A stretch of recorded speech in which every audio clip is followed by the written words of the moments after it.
ইয়াওমা লা ইয়ানফাউ মালুন ওয়ালা বানুনা ইল্লা মান আতাল্লাহ বিকলবিন সালিম। পরিষ্কার কলব, স্বচ্ছ কলব, স্বচ্ছ কলব ছাড়া কোনো উপায় নাই। আমার যুবক বাবারা, আমার মুরব্বী বাবারা, পর্দার মা বোনেরা, শুধু শিক্ষিত হয়েও না, মানুষ হও, তারপর শিক্ষিত হও। কি হও? আজকে আমাদের ইউনিভার্সিটির ছাত্রগুলি মানুষ হয় নাই, খালি শিক্ষিত হয়েছে। কলেজের ছাত্রগুলি মানুষ হয় নাই, শিক্ষিত হয়েছে। হাজারো বড় অফিসাররা মানুষ হয় নাই, কি হয়েছে? যেরকম একটা জানোয়ারের মধ্যে হালাল হারামের তমিজ নেই, হাজারো অফিসারের মধ্যে হালাল হারামের তমিজ নাই। একটা কুকুরের মধ্যে হালাল হারামের কোনো তমিজ নাই। কোনটা জায়েজ, কোনটা জায়েজ না, কোনটা বৈধ, কোনটা বৈধ না, এটা আমার মা না, খালা না, বোন না, জায়েজ কি জায়েজ না। একটা গরুর মধ্যে যৌনতা কর্ম হাসিল করার জন্য, অর্জন করার জন্য হালাল হারামের কোনো তোয়াক্কা করে না। ঠিক আমাদের মানুষ মানা জানোয়ারগুলি এরকম আছে, তারাও হালাল হারামের কোনো তমিজ করে না। যদিও বাহ্যিক দিক কেটে সে মানুষ, আসলে সে মানুষ না, সে একটা জানোয়ার। এ আমার ছাত্র বাবারা, এ আমার কলেজের বাবারা, আমার গরিব বাবারা, আমার পর্দার মা বোনেরা, আল্লাহ পাক কালামে পাকের মধ্যে ফরমান ইয়াওমা লা ইয়ানফাউ মালু ওয়ালা বানুনা ইল্লা মান আতাল্লাহ বিকলবিন সালিম। কিয়ামতের ময়দানে ধনীর কোনো লাভ নাই, সম্পদের কোনো উপকার নাই, যত ছেলে সন্তান শক্তি হোক না কেন কোনো ফায়দা হবে না। মুহাদ্দিস, মুফতি, পীর, বুজুর্গের কোনো লাভ হবে না। ইল্লা মান আতাল্লাহ বিকলবিন সালিম, যার কলবটা পরিষ্কার, ক্লিয়ার, কোনো ময়লা নাই, ওই কলবই একমাত্র নাজাত পেয়ে যাবে। আর যার কলবের মধ্যে ময়লা, ওই কলব কোনোদিন নাজাত পাবে না। আজকে কলবকে পরিষ্কার করার জন্য জিকির আজকার, এই কলবকে পরিষ্কার করার জন্য 5 ঔষধ, এই কলবকে পরিষ্কার করার জন্যই মাসিক ইজতেমা, সকাল বিকাল জিকির, আল্লাহওয়ালাদের কিতাব পড়া, চরমনাইয়ের ময়দানে থাকা। এই কলবকে পরিষ্কার করার জন্য বাড়ির থেকে আজকে এই ময়দানে আসিয়া মাটির মধ্যে কষ্ট করিয়া বসিয়া থাকা। কারণ আল্লাহ বাবু আল্লাযীনা জাহাদু ফীনা লানাহদিয়ান্নাহুম সুবুলানা, যারা আমাকে পাওয়ার জন্য চেষ্টা করবে, সাধনা করবে, আমাকে পাওয়ার বহুত রাস্তা আমি খুলিয়া দেব। এ আমার যুবক বাবারা, মুরব্বী বাবারা, পর্দার মা বোনেরা, আল্লাহ পাক স্পষ্ট কালামে পাকের মধ্যে ফরমান ইন্নাল্লাযীনা আমানু ওয়া আমিলুস সলিহাতি কানাত লাহুম জান্নাতুল ফিরদাউসি নুজুলা। নিশ্চয়ই যারা ঈমান আনার পরে নেক আমল করবে, আমার মাওলা পাক রব্বুল আলামিন তাদেরকে জান্নাতুল ফিরদাউস দিয়া দিবে। খবরদার, খবরদার, ফাকাত ঈমান, শুধুমাত্র ঈমান, ঈমানওয়ালাকে প্রথম অবস্থাতেই জাহান্নাম থেকে বাঁচাইয়া জান্নাতে নিতে পারবে না। যেরকম কোনো ব্যক্তির নামাজের উপরে ঈমান আছে, নামাজ ফরজ, কিন্তু নামাজ পড়লো না, শুধুমাত্র নামাজের উপরে ঈমান, নামাজ না পড়ার শাস্তি থেকে বাঁচাতে পারবে না। কোনো ব্যক্তি বিশ্বাস করে রোজা ফরজ, কিন্তু রোজা রাখলো না, এই রোজা না রাখলে শুধু রোজার উপরে ঈমান, রোজার শাস্তি থেকে, রোজা না রাখার শাস্তি থেকে বাঁচাতে পারবে না। কোনো ব্যক্তি বিশ্বাস করে পর্দা ফরজ, কিন্তু সে পর্দা করলো না, শুধু পর্দার উপরে ঈমান, পর্দা না করার শাস্তি থেকে বাঁচাতে পারবে না। এই জন্য আল্লাহ পাক কালামে পাকের মধ্যে ফরমান ইন্নাল্লাযীনা আমানু ওয়া আমিলুস সলিহাত, যারা ঈমান আনার পরে নেক আমল করবে, আমার মাওলা পাক রব্বুল আলামিন তাদেরকে জান্নাতুল ফিরদাউস দিয়া দিবে। জোরে বলেন সুবহানাল্লাহ। নেক আমল কি? জনাব মুহাম্মদ রাসূলুল্লাহ সাল্লাল্লাহু আলাইহি ওয়াসাল্লামের 23 বছরের জিন্দেগি, শুধু মক্কি জিন্দেগি না, শুধু মাদানী জিন্দেগি না, শুধু ইলমি জিন্দেগি না, তালিমি জিন্দেগি না, শুধু তাজকিয়ার জিন্দেগি না, শুধু জিহাদের জিন্দেগি না। নবী আলাইহিস সালাতু 23 বছরের জিন্দেগিতে যাহা কিছু করছে, যাহার থেকে নিষেধ করছে, সব কিছু করা, সব জিনিস থেকে নিজেকে বাঁচাইয়া রাখার নাম নেক আমল। মা তাকুমুর রাসূলু ফাখুযুহু ওয়া মা নাহাকুম আনহু ফান্তাহু। নবী যাহা কিছু নিয়ে আসছেন ধরে বসো, যাহার থেকে নিষেধ করছেন ছেড়ে দাও। নবী নামাজ পড়ছেন, নামাজ পড়তে হবে। নবী রোজা রাখছেন, রোজা রাখতে হবে।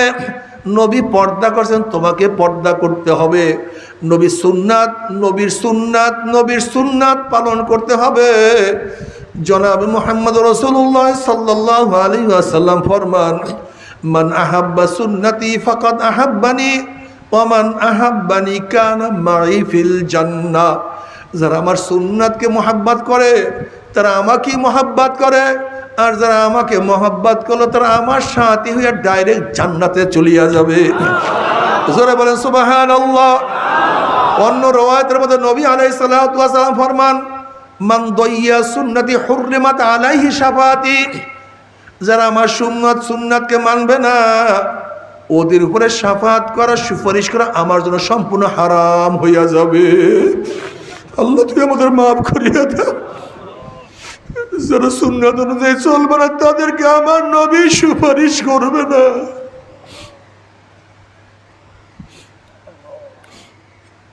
হে আমার যুবক বাবারা, আমার মুরব্বী বাবারা ও আমার পর্দার মা বোনেরা, আজকে যে খেলোয়াড়কে মোহাব্বত করে তার অনুযায়ী চুল সাজায়, যে খেলোয়াড়কে মোহাব্বত করে সেই অনুযায়ী পোশাক পরে, যে যাকে মোহাব্বত করে সে তার অনুকরণ করে।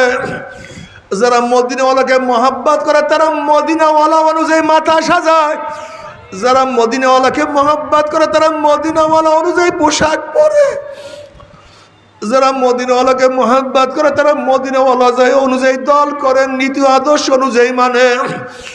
যারা জনাব মুহাম্মদ রাসূলুল্লাহ সাল্লাল্লাহু আলাইহি ওয়াসাল্লাম মোহাব্বত করবা, সুন্নাত অনুযায়ী চলবা, যখন আল্লাহ পাকের বান্দাবান্দি কবরের মধ্যে যাবে জনাব মুহাম্মদ রাসূলুল্লাহ সাল্লাল্লাহু আলাইহি ওয়াসাল্লামের রওজার সাথে সুরাক হইয়া যাবে, রাস্তা হইয়া যাবে। ফেরেশতারা প্রশ্ন, মান হাজার রাজুল, চেন ওই ব্যক্তিকে।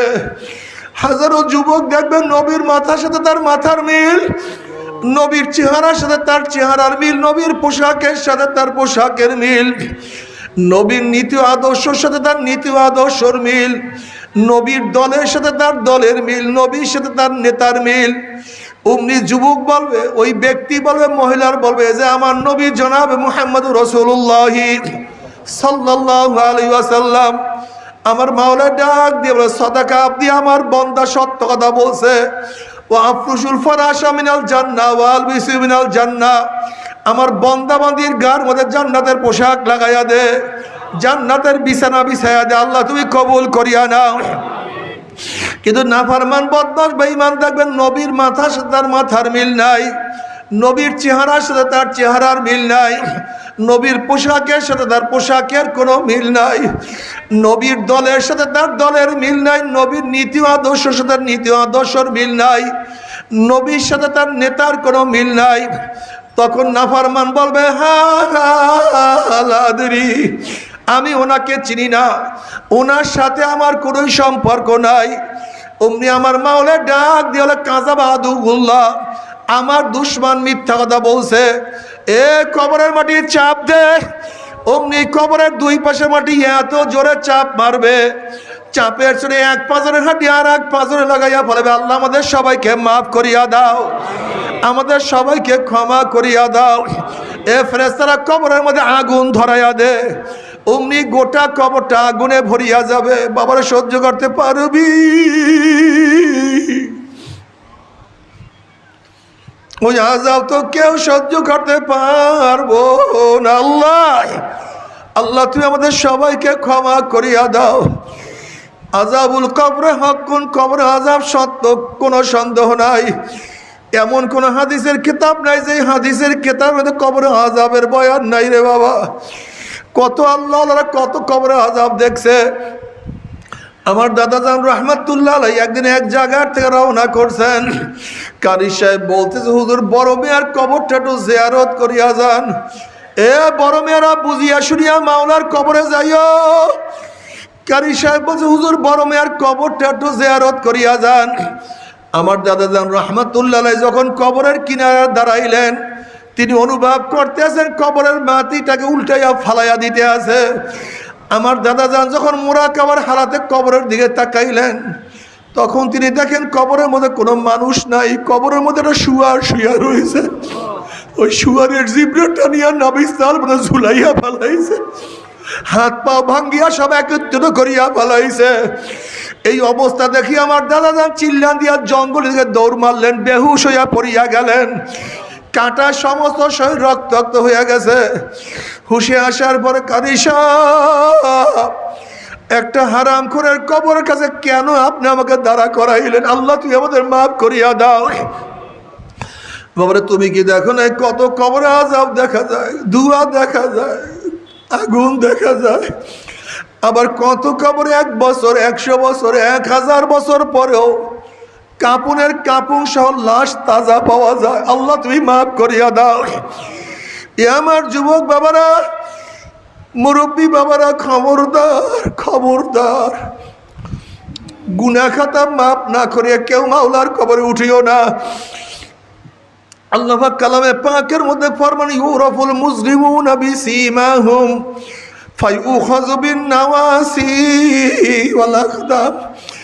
যেরকম বিজ্ঞ ডাক্তারের কাছে গেলে ডাক্তার চেহারা দেখিয়াই বলতে পারে কোন রোগের জাম রোগীর মধ্যে ঢুকছে, ঠিক কিয়ামতের ময়দানে নাফরমানদের চেহারা দেখলেই বুঝতে পারবে কোন ধরনের গুনাহ করিয়া নাফরমান কিয়ামতের ময়দানে উঠছে। এই আয়াতের তাফসীরে বিভিন্ন ধরনের চেহারার কথা বয়ান করা হয়েছে। যারা দুনিয়ার মধ্যে হারাম খাবে, হারামখোরদের চেহারা কিয়ামতের ময়দানে শুয়ারের সুরাত হইয়া যাবে।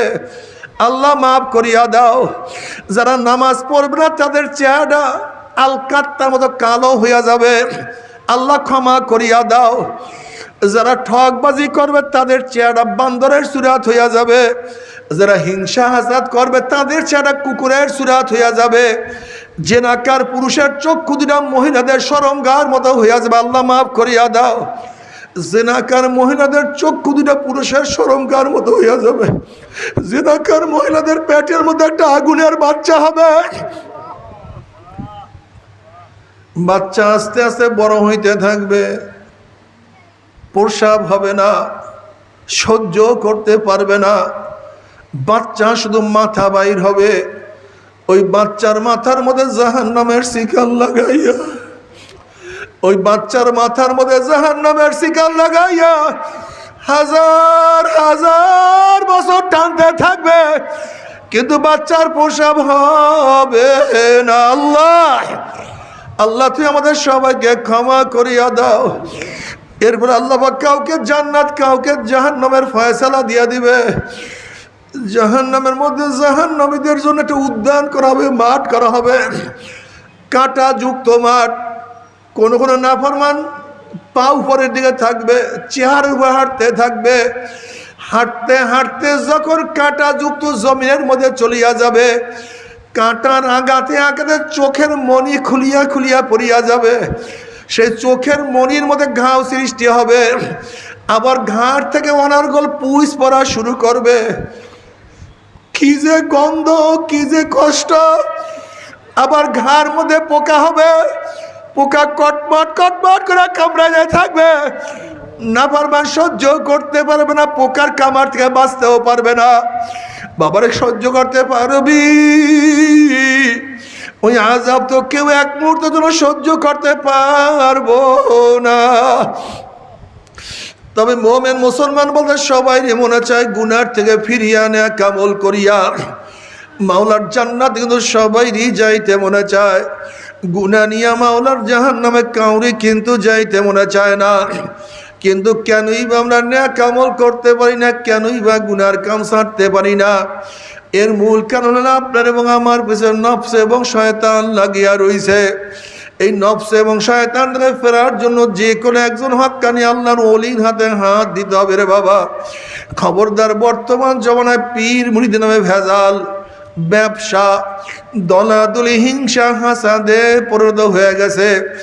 সমস্ত আল্লাহর ওলির একমত, যেই পীরের 5 জন মুরিদের মধ্যে কমপক্ষে 3 জনকে দেখবেন আলহামদুলিল্লাহ সুন্নাত মাফিক আমল আকলাক মজবুত হয়ে যাইতে আছে, গুনার কাম ছাড়তে আছে, নেকের আমল ধরতে আছে, কলব নরম হইয়া চোখে পানি আসতে আছে। বৃক্ষতর নাম কি, ফলে পরিচয়। আমি চরমনায় বুঝি না, চরমনের দাওয়াত প্রশংসা প্রচার প্রসার করার জন্য আসিলে রে বাবা। তোমার চরমোনায় যাওয়ার কোনো দরকার নাই, কোনো দরকার নাই, কোনো দরকার নাই। তুমি যার কাছে গিয়া পারো গুনার কাম সারো, নেকের আমল ধরো, কলব নরম করিয়া চোখে পানি নিয়া মাওলার কবরে যাইও। যেরকম দুনিয়ার ঘরে আগুন লাগলে পানি ছাড়া নিবানো যায় না, ঠিক তদ্রুপ তোমার এবং আমার গুনার দ্বারা যেই জাহান্নামের আগুন জ্বলিয়া রইছে, চোখের পানি ও ছাড়া কিন্তু জাহান্নামের আগুন নিবানো সম্ভব না। কাজী বাবা আমার জন্য দোয়া চাই, আমিও দোয়া করি, সবাই সবার জন্য প্রাণ খুলিয়া দোয়া করো, যেন কিয়ামতের ময়দানে গলাগলি বাঁধিয়া মালে একসাথে জান্নাতে যাওয়ার তৌফিক দিয়া দেয়।